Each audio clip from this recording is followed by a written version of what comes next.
Welcome to the Floral Shop podcast, where flowers and business blend seamlessly.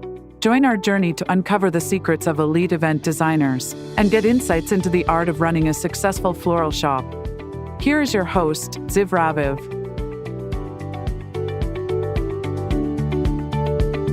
Hello and welcome to the Floral Shop podcast. Today with me is MEG Fleming from Sea Blossoms, all the way from New Jersey. And we have so many questions ready for you, Meg. Hi, how are you, Meg? Good, I'm great, Ziv. How are you? Good. It's fun to have you with us. You have a unique combination of serving flowers in wedding decor and event decor, and also being involved with farm flowers. Tell us all about what is Sea Blossoms and how do you pass your days these days with as a florist? Yes, so we primarily started just doing weddings and other events like bridal showers and baby showers. And just recently, the past 2 years, we've been included flower farming.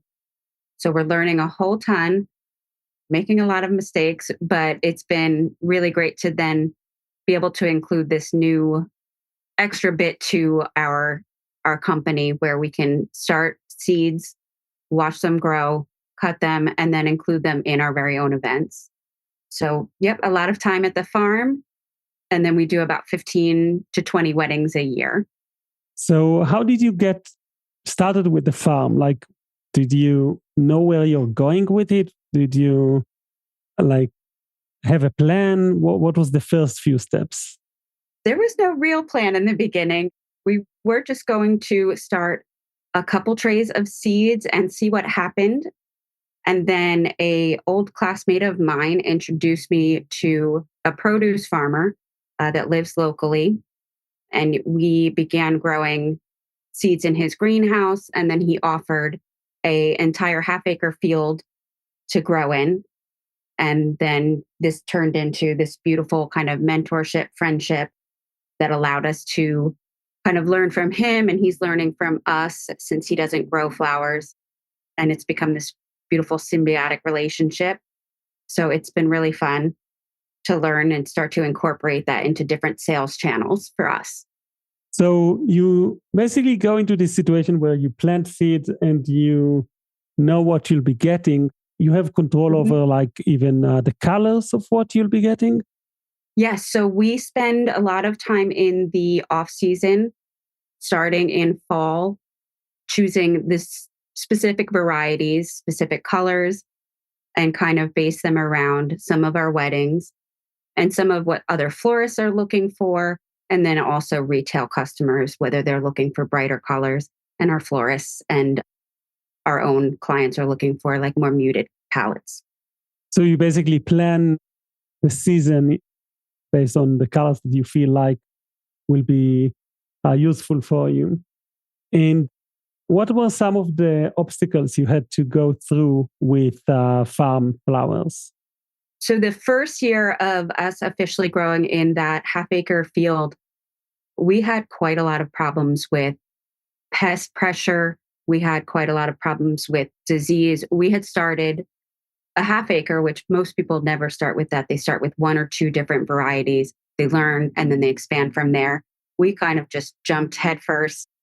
And we just had a rough year in terms of weather and everything else that kind of we had critters coming into the field, kind of gnawing on our sunflowers and a lot of different bugs, and trying to figure out how to combat that without putting a lot of chemicals into the world. So that was definitely one of our biggest issues.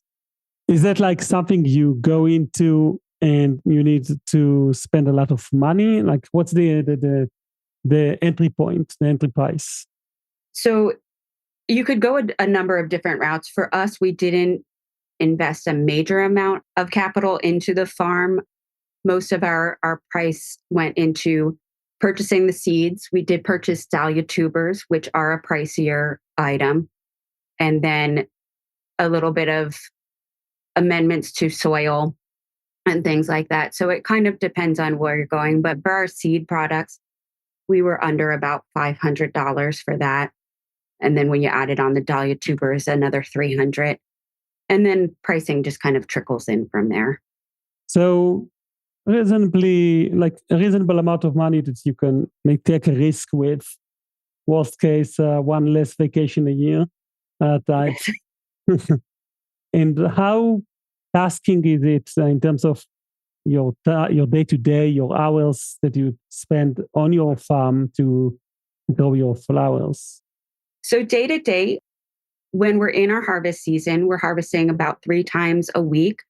So for us, that typically looks like getting at the farm at about 6 or 7 a.m., depending on how cool or hot the day is. Then we spend a good portion of the morning harvesting. Then we move on to weeding and deadheading flowers to make sure that everything is putting on a new bloom. We also spend time checking for any kind of possible diseases that might need to be remedied. And then sometimes we just go for a nice farm walk at the end of the day and then kind of recoup and take a look at the next day, what we need to do, and start to split anything that needs to go to a florist. It needs to be set aside for a wedding, or if it needs to be bunched together for a retail customer. And what were some of the synergies and impacts of you going into farming with your wedding decor business?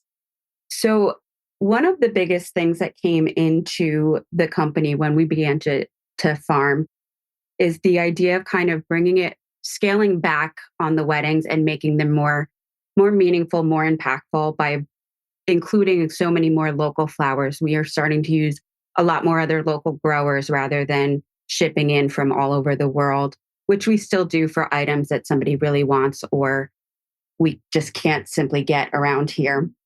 So the farm has really kind of centered us again and refocused how we kind of view the business and how we're going to grow moving forward. And in terms of saving cost of flying in flowers and whatnot, and even buying them ready-made and shipping them maybe from another state, is it significant that you use your own flowers that you raise by yourself?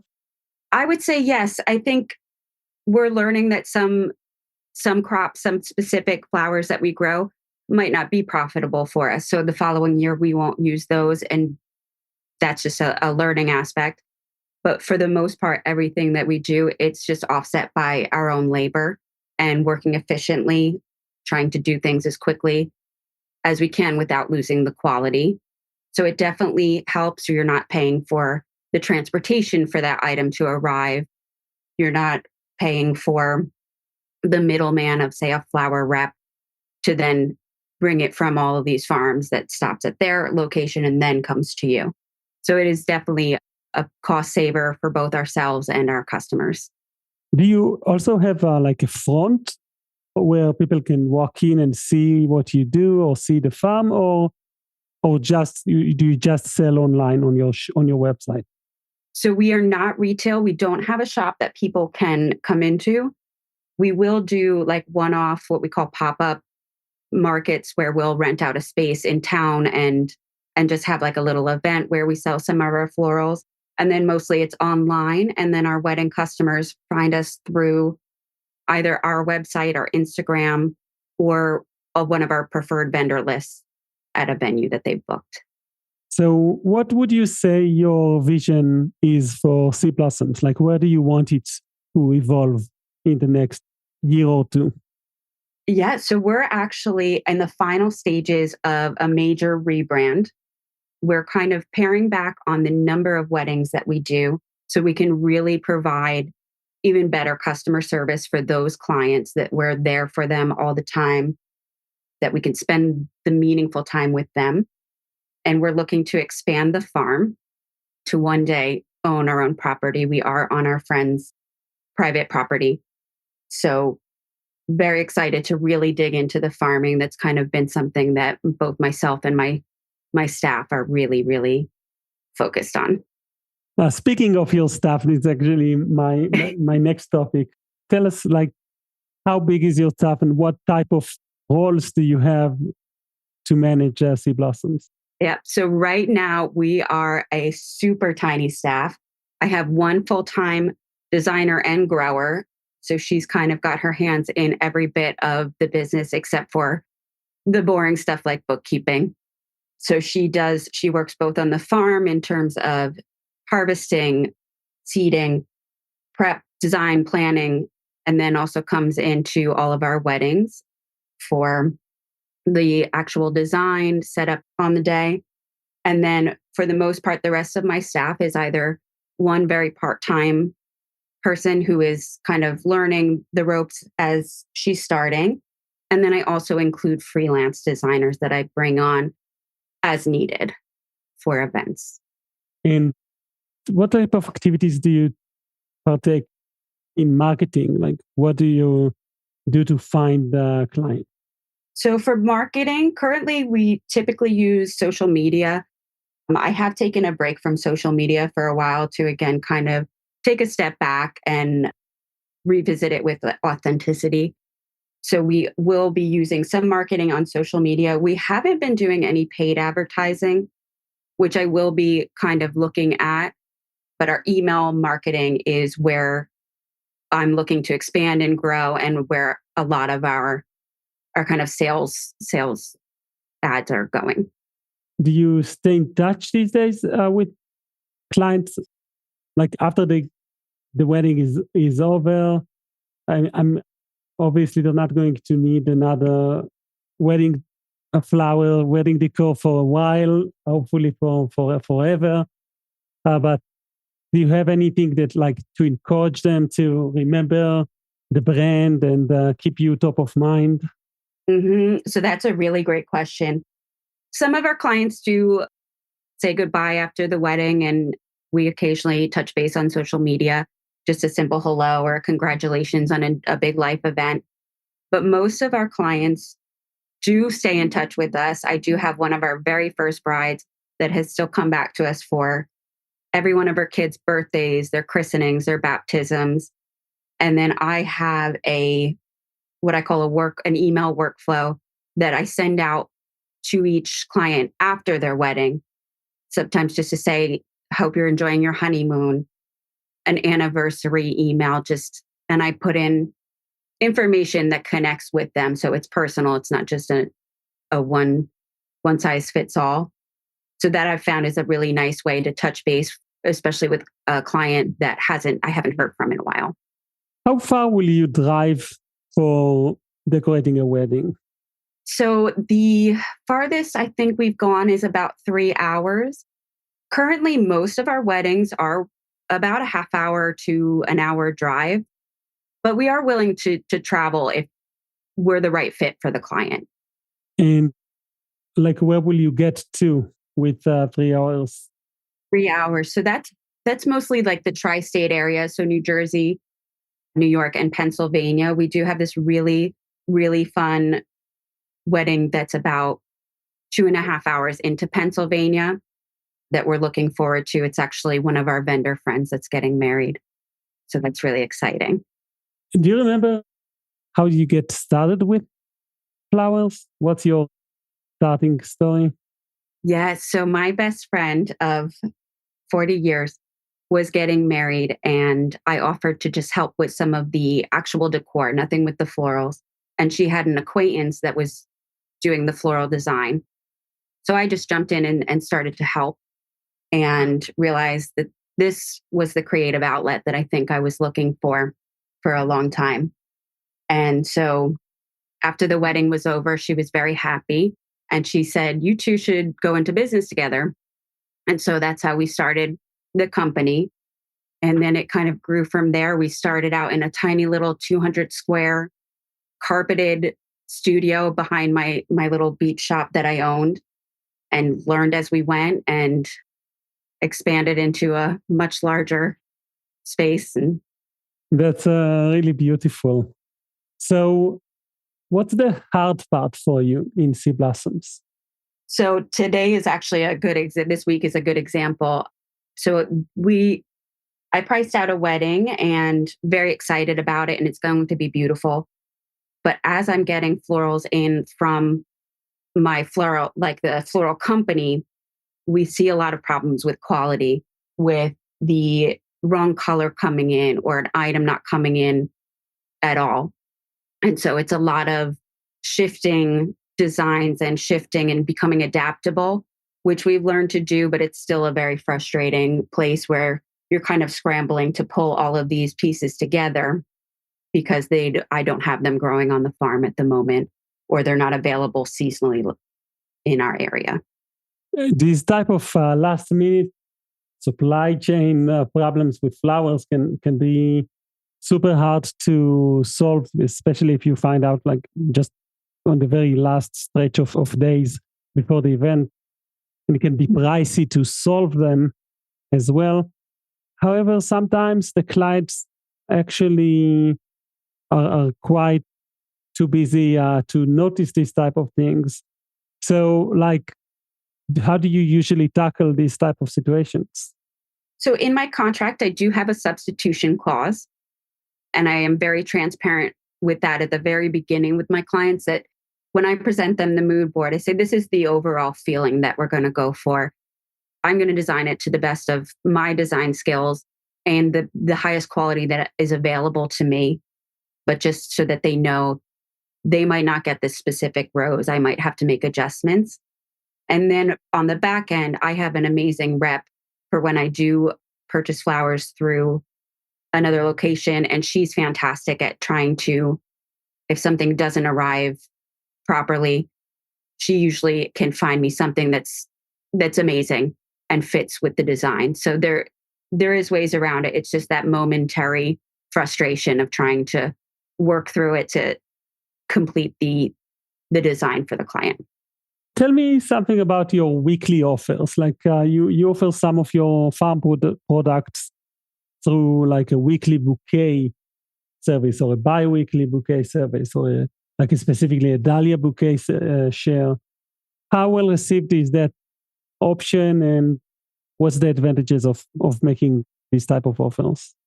So the CSA bouquet share has been really fun because it's kind of bringing in new friends to the business. We're getting a lot of people that live in the community that we haven't really met before.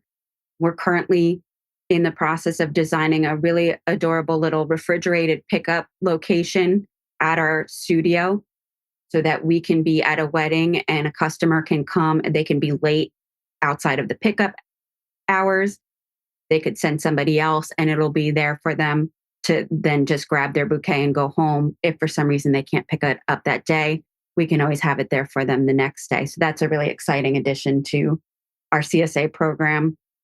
The dahlias have been a really big hit because they're just so beautiful and they are hard to get sourced from outside. They're one of those flowers that you really need to purchase local. And it's just kind of, you see people light up when they take a look at one of those big giant dinner plate dahlias. Wonderful. So you mentioned that you're doing like this rebranding. Can you tell us a little bit about what was the process? Why did you decide to go into that, and what the process was for you? So for the rebranding, that kind of started as a little seed in my brain about a year ago. And as I bought my former business partner out of the business, I felt like it was time for a little bit of growth, a little bit of change, and kind of put a little bit more of myself into the company. So it started with, I hired a dear friend of mine who's a graphic designer to kind of bring the vision of this business to life in a new logo. So that was just a really fun way to kind of start the process. And then we're going to, as with all the changes of paring back on the weddings, making them more meaningful, removing a lot of the flowers that are flown in unless needed. We're starting to get even more closely, really expanding our focus on sustainability. So we're looking to remove any like dyed flowers. And part of that new rebrand is kind of just a way to say, like, we're going to do better. Here we are, meet us again, and just bring like a fresh new take to the business. You mentioned that you buy your partner's share, and that process I've been through that before. It can be quite frustrating or emotional or stressful. There's like a negotiation that goes on how to part ways in a kind way and in a fair way, and a lot of details, potentially even lawyers involved. Like, how was the process for you to go through that? So the process, I mean, it was longer than I had anticipated, but I think it was the right move for both of us. She's doing something different, but that's still bringing, like the passion that she has for florals into her life in a different way. And I think that's great. And there was a really great lawyer that kind of helped walk through the process. And so that side of it was easy, but it's an emotional kind of change. We've been in business Sea Blossoms has been in business for 7.5 years, so close to a decade. But it was the right move for us, and kind of just a way to like reinvigorate our passions separately. And so, how long it's been since you became the sole owner of the business? Very beginning of the year, so mid-January. What are some of the changes that you see already, like in your business, that you feel like it's like new flowers that you've planted the seeds already by yourself? It does. It kind of feels like a way to just grow differently, and it feels a little bit lighter because it was something that I think both of us needed to get through that last year, make the most of that last year, and then it just kind of was like a nice fresh breath. So it's been some changes with staffing and kind of paring down some of the things that we were doing to make room to do better at less. This is really fun to just learn about your 7-year-old business that is starting this year with, one might say, new ownership in a way. Mm-hmm. And constantly to see you plant the seeds for your own success and your own flowers. It's just inspiring to see how you keep on reinventing the business and reinventing your look and your values. It's not just reinventing, you're also honing in and crystallize your gifts, your understanding of your values and of how you want to be doing more sustainability and more local farming and more of the organic type of business mm-hmm. conduct. And it looks very dreamy. So thank you so much for sharing with us your story, Meg. And we're now going to transition into the Floral Shop Podcast game show. Are you ready? I am. I'm excited for it. Let's hope that the questions will be relevant for your experience specifically. Sometimes we ask retail questions and you're more of the event decorator and farmer, but we'll do our best and let's see. Question number 1. In floral design for events, why is it important to understand the event's schedule? Is it because A, you need to plan when to take your lunch break? B, you need to know when to release the confetti cannon? C, you need to synchronize the blooms times with the speeches? Or D, to coordinate the delivery and setup around other activities for minimal disruption? Well, we're out of confetti cannon, so I'm going to go with D. Well, for floral design, I guess confetti cannon is into the main thing, and you're correct. Wonderful. Question number 2. What unique service might a full design floral service offer for corporate events? Is it A, changing flower colors on demand? B, custom branding and thematic design tailored to the company's brand? C, floral arrangement that spells the CEO's name? Or D, flowers trained to applaud during speeches? I'm going to go with B, switching it up. Yeah, and you are correct. Although it is possible to spell the CEO's name, it's not very common where that would be the complementary service. Yeah. Question number 3. what is a green wall and how is it used in events? Is it A, a living wall of plants and flowers used as a backdrop or as a feature? B, a wall painted green to save on decoration costs?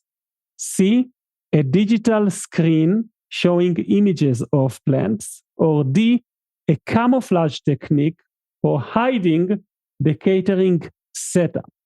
I like the idea of hiding the catering setup with a green wall, but A is what we would be using, would be live plants and florals. And how much would you start charging like for a green wall in an event, just out of curiosity? A green wall that can range quite a bit.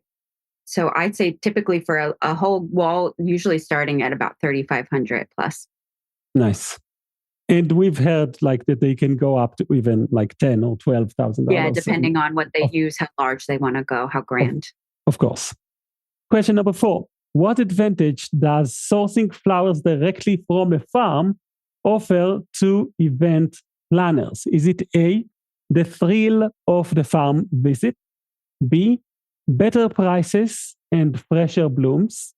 C, each flower comes with a backstory? Or D, free manure with every order? I would say B with a little bit of A and C in there, or definitely not D. You're not actually offering that? Okay, but you are correct. It is B. And yeah, the thrill of visiting a farm is actually, I think, one of the reasons why you chose to own a farm, because you now get to get this relaxing, ongoing feeling of seeing everything happen in front of you. Question number 5. What is the primary function of a flower's petal, for the flower's petals? A, to avoid a space for bees to nap in. B, to support the stem. C, to attract pollinators with their color and scent. Or D, to compete in floral fashion show. That would be C. We have so many honeybees and bumblebees that come and sneak their way right into our flowers and just love to pollinate, and butterflies, kinds of pollinators. You are completely correct, and you win in the Floral Show podcast game show. Yay! And today's prize is a content plan for newsletters for your email list of past clients and past leads. And in that content plan that we will write uniquely for you, you will be having all the ideas of what to write about, and including holiday emails and sales emails and wedding reminders and referral reminders and so on. And we will share with you this content plan and go over it and kind of train you on how to use it or how to make the most out of it. Fantastic. I'm very excited for that. Cool. We'll schedule that after the interview. So I want to thank you so much, MEG Fleming, for sharing with us the story of sea blossoms. And thank you, everyone, for listening to another episode of Floral Show Podcast. We will put on our show notes the website link to seablossoms.events, where you can learn more about Meg and her designs, and maybe even see some of the pictures of her farm and learn from everything that she does, and even see the website after the branding. Thank you so much. Thank you, everyone. See you soon. Bye-bye. Thanks for tuning into the Floral Shop podcast. For more floral resources and stories, visit our website, floralshoppodcast.com, or step into our school at floralshopacademy.com. Don't forget to subscribe for our next flowery adventure. Keep blooming until we meet again.